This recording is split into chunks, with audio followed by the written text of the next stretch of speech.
Did you by any chance know those that were found by the lakeside park? Were they your friends? They weren't my friends. They always used to make me get the ball, and they never took me in their games. Why don't you try to rest? For the first part of the night, everything seemed fine. But it was suddenly around 2 a.m. Henry began to feel a chill. The temperature began to drop,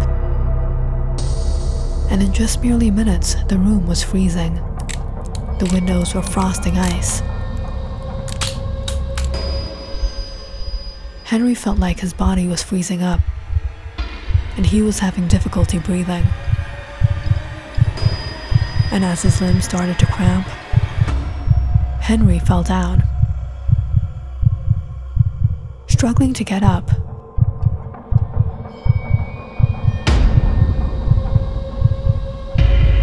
he was shocked to notice a young girl standing beside Kevin.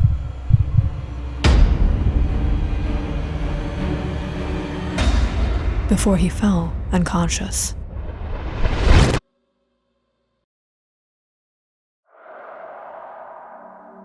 Early that dawn, Maria came to check on them when she found Henry on the ground. She helped him up and splashed water on him until he finally returned to his senses. "Harry, what happened? Are you all right?" "Yeah, I'm all right. We have to hurry, or else we won't be able to save this boy," he said as he rushed out. "Where are you going?" "There's something I need to do." That morning, Henry went to the local police station. "Hi, I need some information on a missing person." "And what do you need that for?" "I may be able to solve a missing persons case. Come with me." One of the officers took Henry inside to the archive. It was a girl. She was about 8 years old, had brown hair, green eyes. Looking through a few files, Henry stopped at one. Name, Sarah Miller. Reported missing, December 20, 1973. Age 8. Noting down the address, Henry went straight to the Miller's house.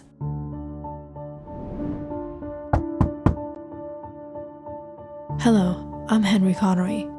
Is this the Miller's house?" "Yes, I'm Mrs. Miller. I presume you're the mother of Sarah Miller?" "Yes. What is this about?" "I have some information about your daughter." "Come on in." "John, come quickly." Henry explained everything to Sarah's parents and requested them to come meet Kevin at the hospital that night. And that night, Henry introduced himself to Kevin's parents. "Hello, I'm Henry Connery. I'm a friend of Kevin's nurse. I think I know what's going on with your son, and I may be able to help. What has happened to him? Everything will be disclosed tonight. I just need you to allow me to be with him." In their last hopes to cure their son, Lisa and Richard stepped out along with Mr. and Mrs. Miller. They watched anxiously as Henry sat in the room looking at Kevin. At around 2 a.m., he began to notice the temperature fall again. It was difficult to bear the cold, but he patiently bore through it until he finally saw her appear. The young girl stood beside Kevin.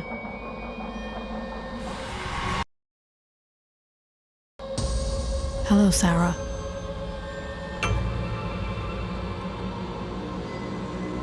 This time, the girl walked around to him. "Who are you?" That's when the door opened and Mr. and Mrs. Miller stepped in, shocked to see their daughter after so long. "Sarah? Mom? Dad? What happened to you, Sarah? I looked everywhere for you. Mom, Dad, I'm sorry I didn't listen to you.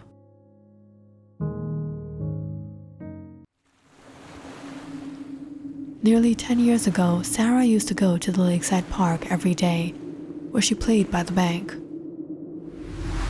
It was one chilly winter day. The lake had formed a new layer of ice. Excited, Sarah walked onto it. But as she walked further, suddenly the ice broke apart, and she fell in, unable to swim, and unable to even call for help. Sarah drowned, and her body was never found.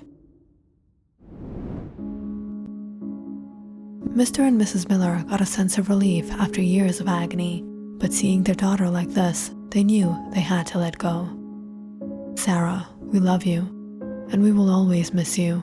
All these years we've been wondering what happened with you, and now we know, but you have to let go of Kevin. Okay, Mommy. With that, Sarah disappeared. The room began to warm up.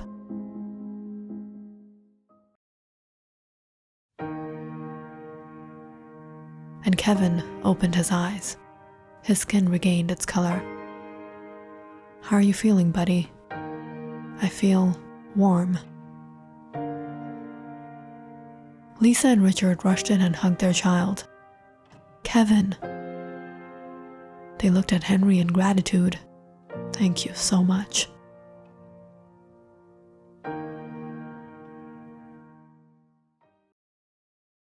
Is our daughter going to wander like this for eternity? No. Over there, you'll find her body.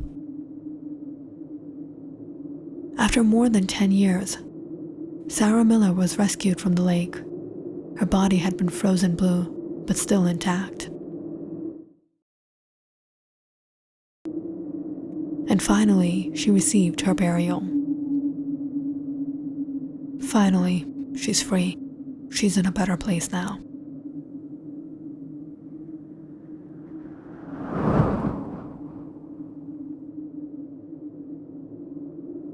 Click on the subscribe button and check out more awesome videos on our channel. And don't forget to press the bell icon because you know it's interesting.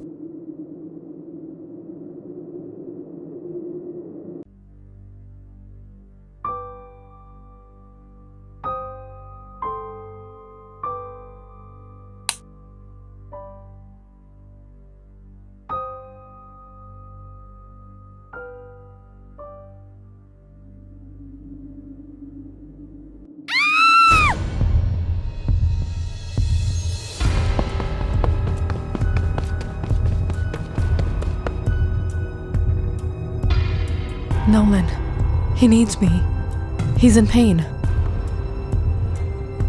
Lucille, calm down. You just had a bad dream. No. Nolan needs me.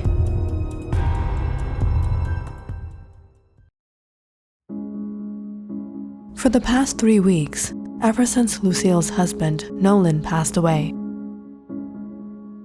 Lucille's health condition hasn't been at its best.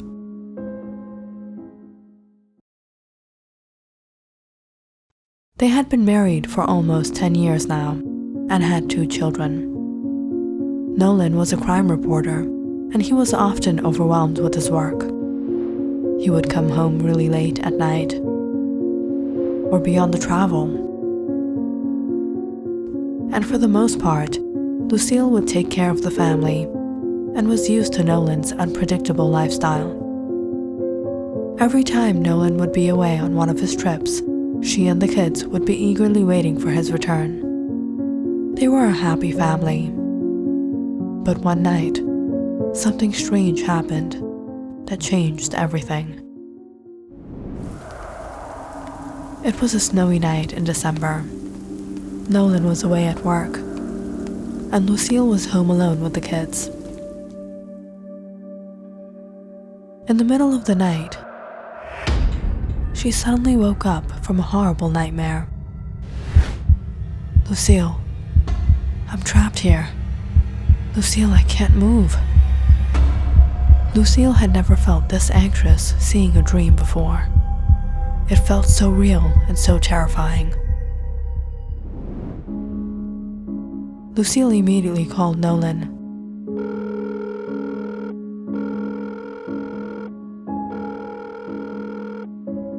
But he didn't answer the call. Why isn't he picking up? I hope everything's okay. When she couldn't contact him, she called the office. But no one could tell her where Nolan was. That night passed by dreadfully, waiting for Nolan. He had never done anything like this before. If he had gone somewhere, he would have at least sent her a message.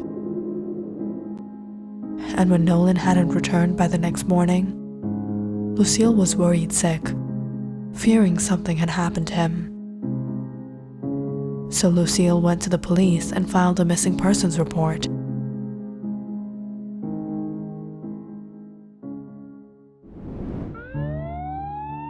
And it was after 2 days that the police discovered Nolan's car in the woods outside Bridgewater. It was burnt down. A body and some possessions had been retrieved. The items were confirmed to be Nolan's wallet, keys, his watch.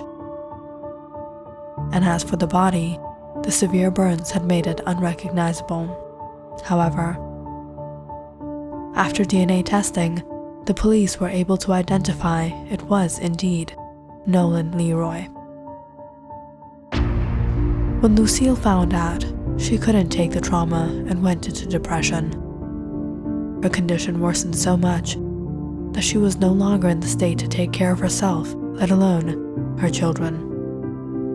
So since then, Anna had been here, taking care of her niece and nephew and her sister. These past weeks had been awfully difficult. Anna knew Nolan was no more, but Lucille would not believe so. And at times, she became so frenzied that Anna had no choice but to give her sleeping aid to calm her down.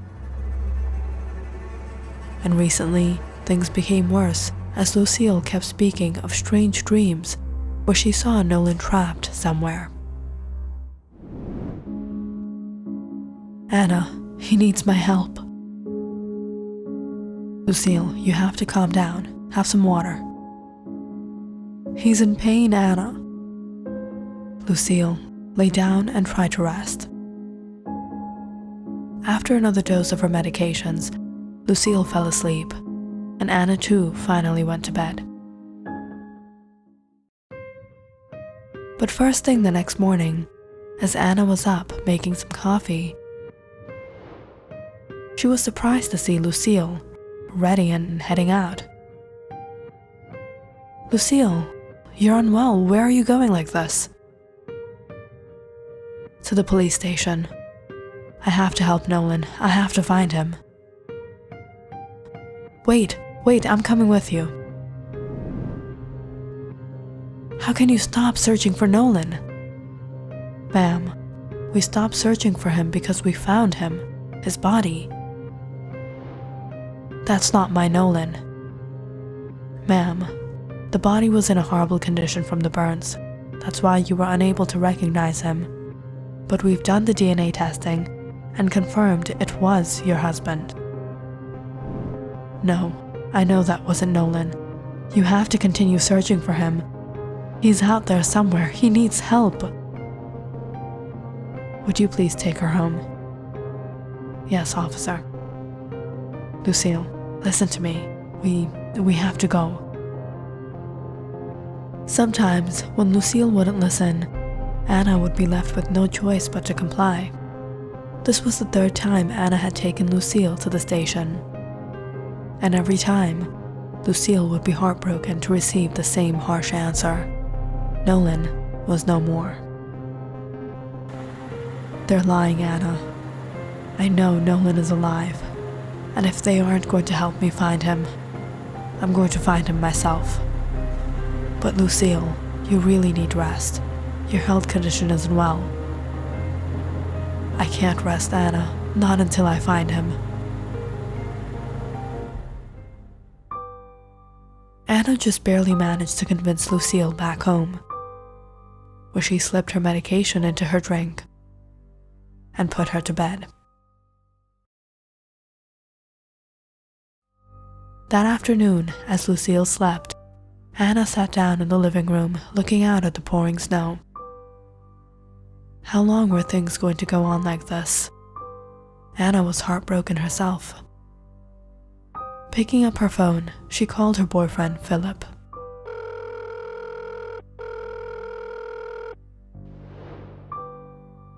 Anna, how is everything? Not so good. I'm exhausted. How's your sister? Any improvement? No, it's getting worse, Philip. She's barely sleeping, she's on heavy medications, but she keeps waking up from these strange dreams. What dreams? She says she sees Nolan, trapped somewhere, calling her. He keeps showing her mountains that are like pillars and keeps pointing at these 3 bright stars that are a distance away from a brighter single star. That's surprising. Does your sister study astronomy? Philip, not you two. This is why I didn't tell you. No. This is actually very interesting. The mountains like pillars. There is an actual location like this, in fact, in Virginia. Mount Salone. And the 3 stars, it's most likely the Orion's belt, from which you can track Sirius, the brightest star in the night sky. It can only be seen in the winter months, from the northern hemisphere. What? Lucille is a botany student. She never studied astronomy. I've known her my whole life. She's never even been interested in this. This is quite strange. You know what? The next time your sister sees the dream, ask her which direction from the star she sees Nolan. Alright. Anna was quite intrigued. She didn't believe in all this, but if Lucille's dreams were this accurate, that was strange. When Lucille woke up that evening, she stayed in her room, quiet. She looked a bit angered. That night, Anna made some dinner and took it to her room. Lucille, I made you your favorite soup. I don't want to eat. You people don't believe me. Nolan is alive. This time, Anna sat down and looked at her. Who said I don't believe you? I absolutely believe you. Placing the table and the food in front of Lucille, Anna picked up the spoon. Come on, have your food. You believe me? Yes. You know what I was thinking? Next time you see Nolan, why don't you ask him where he is? From which direction from the stars he is? The north? The east?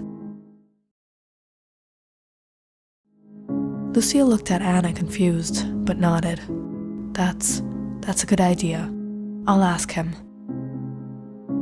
After having dinner, Lucille went to bed and soon fell asleep again. Anna wrapped up around the house and put the kids to bed, before she sat down in the living room and waited. She looked up at the skies. Stars. Could it really have any meaning? Some moments into sitting there, Anna jumped up, startled by Lucille's scream. She rushed upstairs to see Lucille getting out of bed. Anna, I asked him. He said he's southeast of the stars. All right. Anna then immediately called up Philip. Philip, I told Lucille to ask Nolan in her dreams, and she says he's southeast. Southeast of Mount Salone. That area is covered in forests. What does that mean? I think your sister isn't crazy. I have to go. I'll call you soon. Philip and Anna met about a year ago and had been dating since. He was a firefighter, but he had a fascination for astronomy. When he heard of Lucille's condition, he was quite intrigued. He couldn't make sense of how someone with no knowledge of astronomy could specifically describe Orion's belt constellation and the position of Sirius just from a dream. What was far more interesting was that Lucille had described an actual location, a location that could be tracked down. It was 1 a.m., but Philip got ready, grabbed his flashlight and a gun, and headed out towards Mount Salone. Luckily, the skies had cleared up after the heavy snowstorm. After a long ride across town, Philip reached the mountainside, from where he began tracing out the night sky. There, Orion's belt. Straight from there is Sirius. Now, southeast from Sirius is that way. The area was secluded by Mount Salone, and exactly southeast was a stretch of forest that was completely uninhabited. But perhaps there could be something, some clue. With the help of his flashlight, Philip headed into the woods. For nearly half an hour he walked on, spotting nothing. But all of a sudden, Philip stopped, quite shocked to see a small warehouse hidden in the woods. He immediately ran to it. But it was locked up. There was no one around. Climbing up to one of the windows, he managed to break in and jumped inside. He stared at what looked like laboratory equipment and various cargo. To the side, there were makeshift wards. Hospital beds were set up, surgical equipment. As Philip shifted down all the rooms, he froze, sensing someone behind one of the curtains. As he took another step, a doctor stepped out. "Who are you?" "Why don't you tell me?"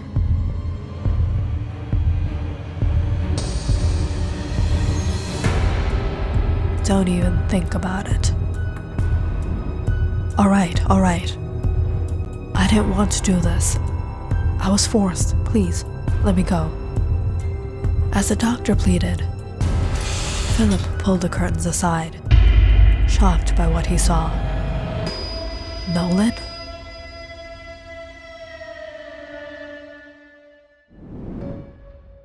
For the past few months, Nolan had been tracking down an organ trafficking syndicate in Bridgewater, Virginia. Over the course of his investigation, he had gotten suspicious of a group of doctors in town that were working together. Connecting the clues, Nolan soon discovered this secret location where these doctors met. This was Nolan's chance to expose what was going on. But the night he secretly followed them and arrived at the warehouse, he was caught at the last moment.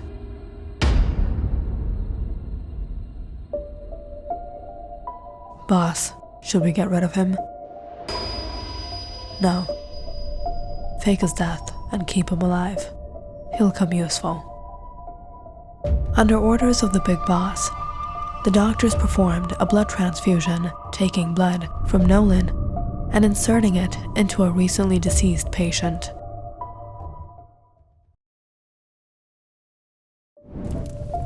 The men then set up the scene, burning down the body to a horrible condition, before placing it in the car, along with Nolan's things, and setting the car on fire. And when the police found everything and tested the cadaver, its DNA results came out being that of Nolan's. Nolan's death was confirmed. While all this time, he was being kept sedated. And perhaps, if Philip had not discovered him, Nolan would not have survived much longer. That night, Philip informed the police. The syndicate had been exposed, and all the doctors involved had been arrested. Nolan was immediately taken to medical care. And finally, after a long time, he returned home to his family.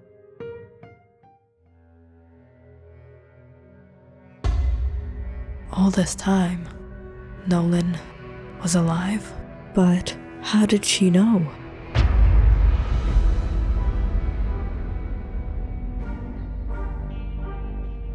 Click on the subscribe button and check out more awesome videos on our channel. And don't forget to press the bell icon because you know it's interesting.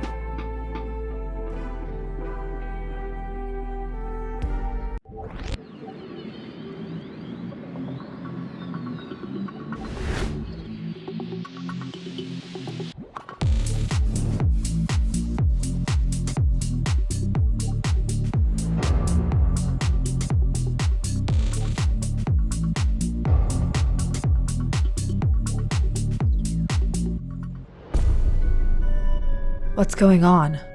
What do you think you're doing? What to you? And who do you think you are to even ask me that? I can do whatever I want, so bug off.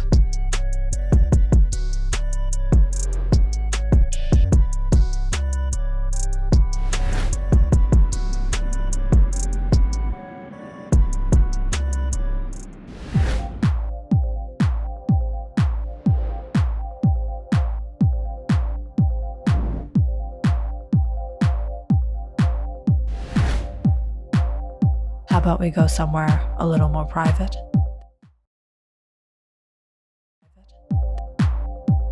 There's a room upstairs.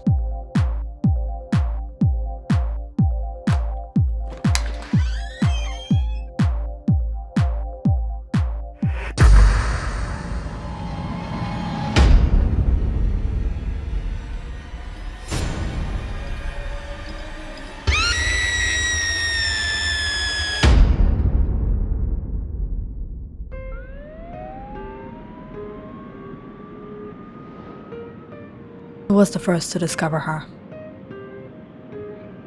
Us. We wanted some privacy, so we went to the upstairs bedroom and... Did anyone see anything suspicious tonight? I think I saw Lisa going upstairs with someone. Kevin, weren't you talking with her? Yeah, but I don't know how... Do you know her? She's my girlfriend. We had an argument earlier tonight. You'll have to come with us. For what? I didn't do this. We have a few questions to ask.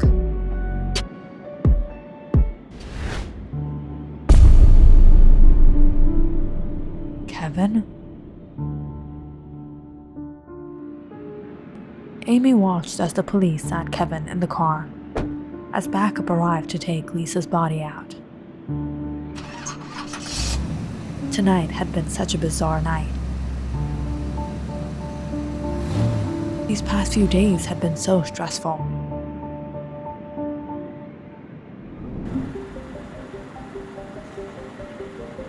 Amy moved to Sheridan last September, about 3 months ago, when her parents decided she needed a little change in environment to help her overcome her mental health and depression. Amy was lonely, she was an introvert, and she suffered from anxiety. But after moving here and enrolling into the BI High, things took a turn for her. Which way is the auditorium? Hey, are you lost? Kind of. I'm new here. Oh, don't worry. It's Kevin. I got you. Amy.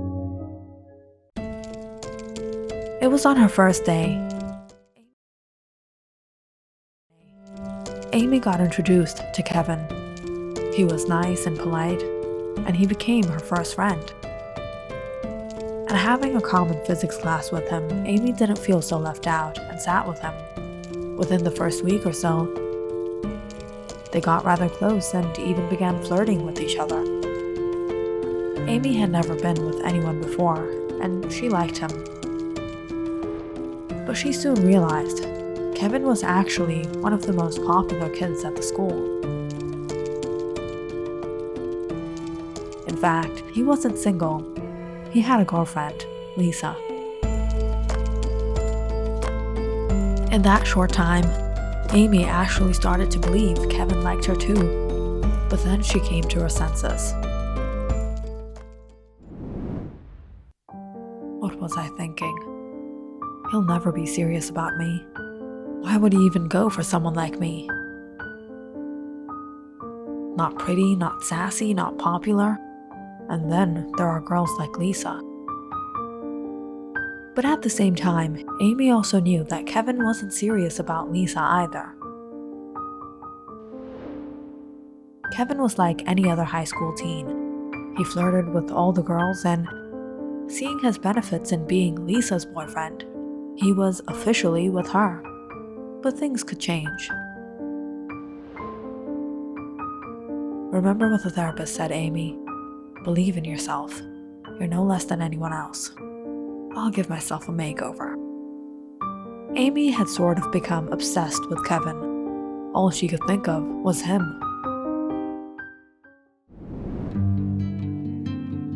So she got rid of her glasses, wore a lens, spiced up her hair and clothes, and hoped she would get Kevin's attention. But that day at school, before she got his attention, she happened to catch the eyes of someone else.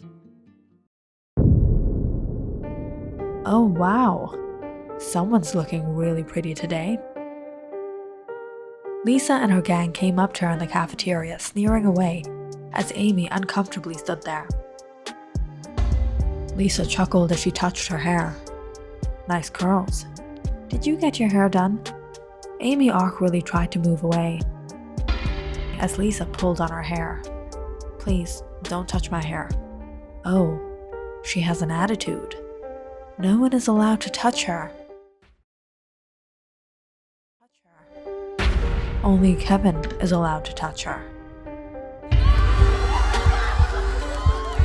As the crowd around them began oohing and cheering Lisa on, Amy felt so nervous and so embarrassed. But things didn't end there. What did you think? You'll dress yourself like a and you'll get Kevin's attention? Kevin might be a flirt, but even then, he has standards. He would never go for a pathetic girl like you.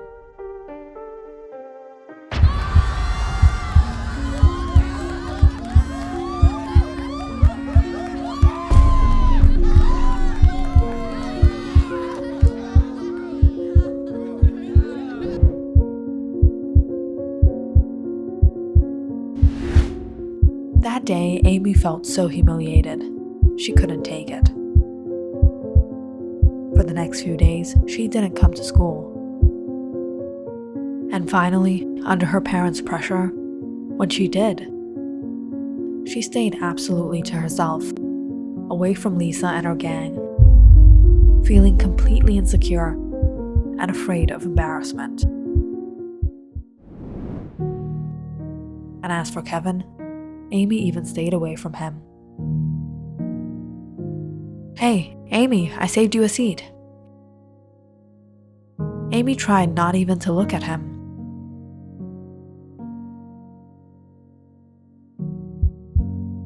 But deep down inside, she was hurting. She wanted to be with him. She wanted to talk with him.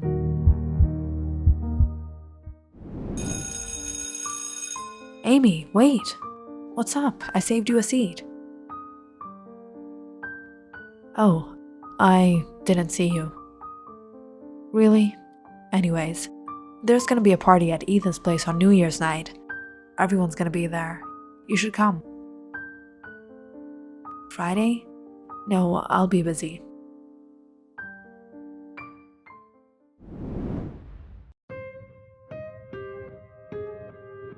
But come the night of the party, she was desperate.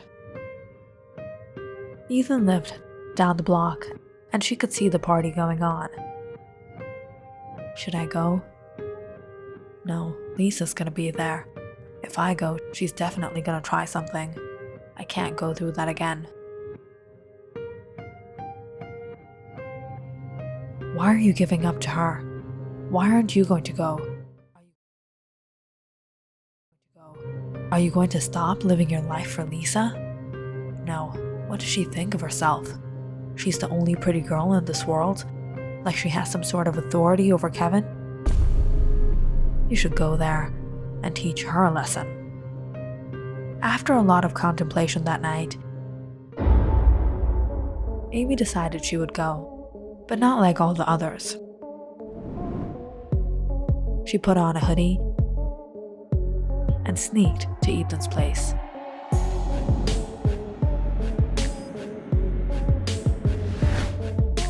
Reaching there in the crowd, she soon spotted Kevin and Lisa. She was flirting with someone else.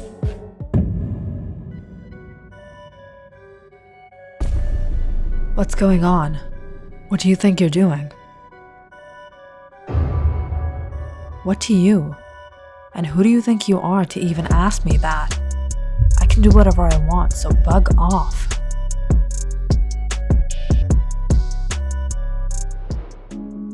What is he doing with a girl like Lisa?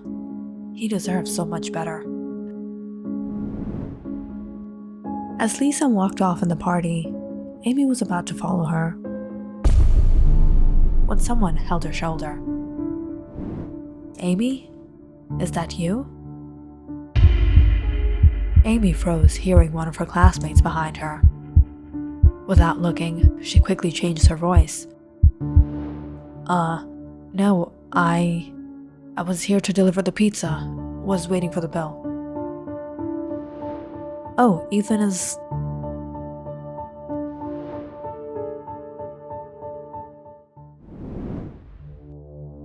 Getting out of that situation, Amy let out a deep breath. Where's Lisa? Just slipping out of review, Amy caught sight of her with someone else. They walked upstairs together.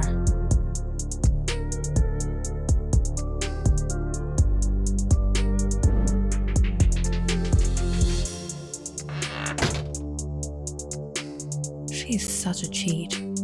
Perfect. Amy thought she'd catch them in the act and humiliate her. Waiting a while outside, when they didn't come out, Amy mustered up the courage and opened the door herself. Stepping into the dark room, she was confused. What's going on here? She took out her phone and turned on the flash. When she froze, there on the floor,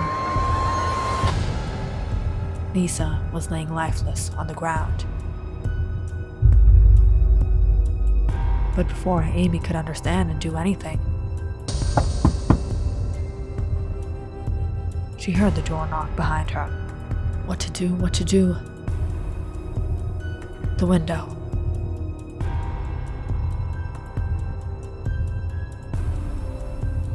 Without thinking much, Amy climbed out the window and barely managed to make it to the ground before she ran to the fence and jumped over.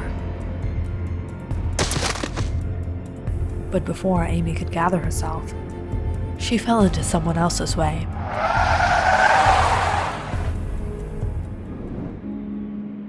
Are you all right? What were you doing climbing over the fence? Brushing herself off, Amy got up to see one of her teachers. Mr. Arenberg?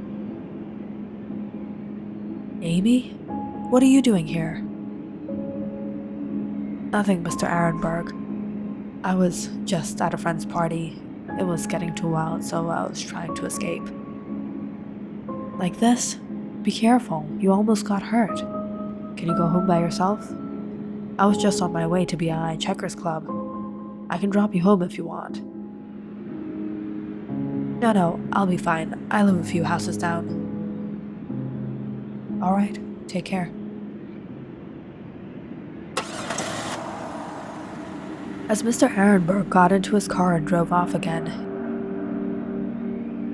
Amy quickly put on her hoodie and was about to bail herself.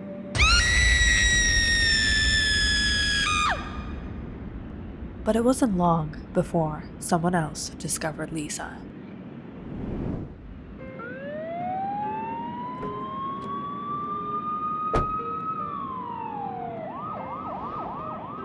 Kevin? They're suspecting Kevin for this? Was it really Kevin who went into the room with Lisa? That guy can't be Kevin. He was taller. Amy suddenly came to the realization what happened. Am I the only one who saw the murderer? And Amy was right. She did see the murderer, but what she didn't realize was that it was none other than Mr. Robert Ehrenberg.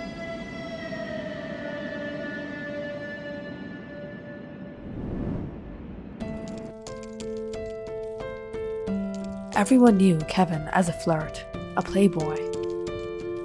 He took his chances with almost every girl.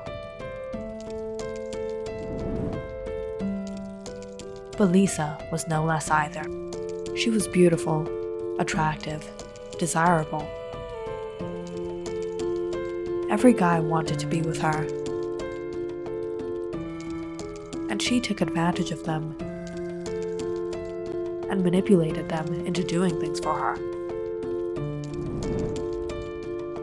And it was when she was failing her math class, she decided to pull the same scheme on Mr. Ehrenberg. Mr. Ehrenberg was a young married man. But Lisa had noticed that he used to check out all the girls at school, including her. Was he not happy in his marriage? Was he lonely? Was he lacking love in his life? Who knows? She didn't care. Lisa got close with him and began a secret affair. And when the time was right, she began to blackmail him. For her grades, sometimes for money, and sometimes for something else. But when things began to go too far, Robert realized what happened, and he wanted all of it to stop.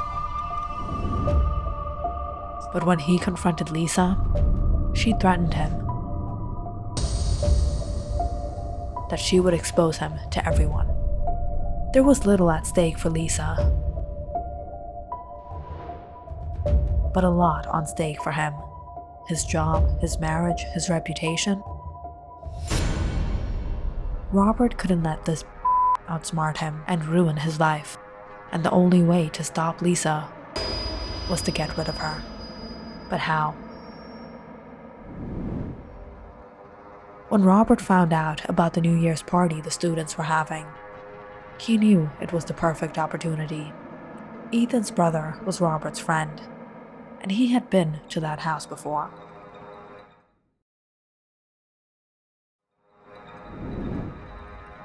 He disguised himself and went to the party, mixing in with the crowd. And when Lisa recognized him, he manipulated her into going with him. Robert? What are you doing here? You know old men aren't allowed. Hey, old men like to have fun too. Well. Got what you want. Where? Show me. Not here. Somewhere private. Come. Lisa foolishly followed Robert upstairs and went to the back room. So where is it? Take it out. That's when Robert took out a knife. You think you can manipulate me? You can take advantage of me? I didn't take advantage of you. You're a pig. You had your eyes on every girl. And you think you'll be able to get away with this? I'm going to scream. But before Lisa could do anything, Robert overpowered her.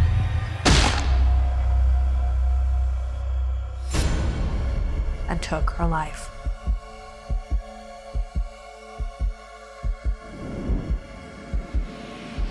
He then fled out the window and immediately got into his car, which he had parked behind the house and changed. But it was coincidentally, he saw Amy climb out the same window, and fortunately, was able to pull off an innocent act.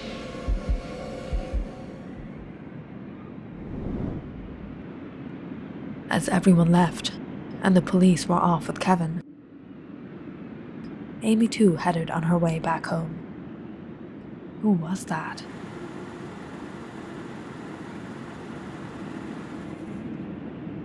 Amy?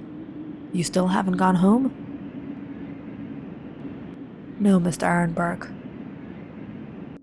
Come on, I'll drop you home. Thank you.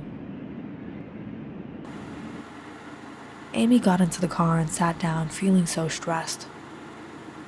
Something really bad has happened. What? You can tell me.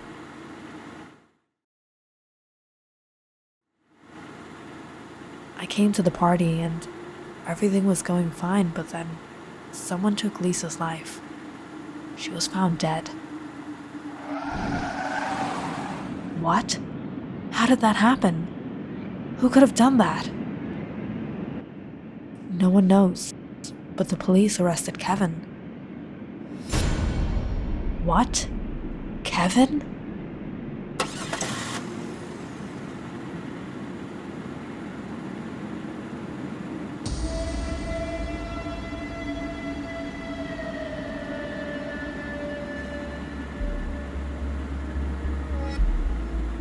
Click on the subscribe button and check out more awesome videos on our channel.